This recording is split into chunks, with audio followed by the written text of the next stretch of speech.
ತರಲೆ ಟಾಮಿಗೆ ಕೇಕ್ ತಿನ್ನುವ ಆಸೆ ಆಯಿತು. ಪುಸ್ತಕದಲ್ಲಿ ಕೇಕ್ ತಯಾರಿಸುವುದು ಹೇಗೆ ಎನ್ನುವುದನ್ನು ನೋಡುತ್ತಿದ್ದ.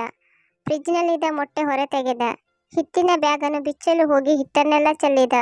ಹಿಟ್ಟನ್ನು ಹದ ಮಾಡುವ ಮಷಿನ್ನ ಪಾತ್ರೆಗೆ ಹಾಕಿದ. ಹಿಟ್ಟಿನ ಮಷಿನ್ ಗರಗರನೆ ತಿರುಗುತ್ತಿತ್ತು. ಮೊಟ್ಟೆಯನ್ನು ಎತ್ತಿಕೊಳ್ಳುವಾಗ ಮೊಟ್ಟೆಯು ಸಹ ಬಿದ್ದು ಒಡೆದು ಹೋಯಿತು. ಇನ್ನೊಂದು ಮೊಟ್ಟೆ ಒಡೆದು ಹಿಟ್ಟಿನ ಪಾತ್ರೆಗೆ ಹಾಕಿದ.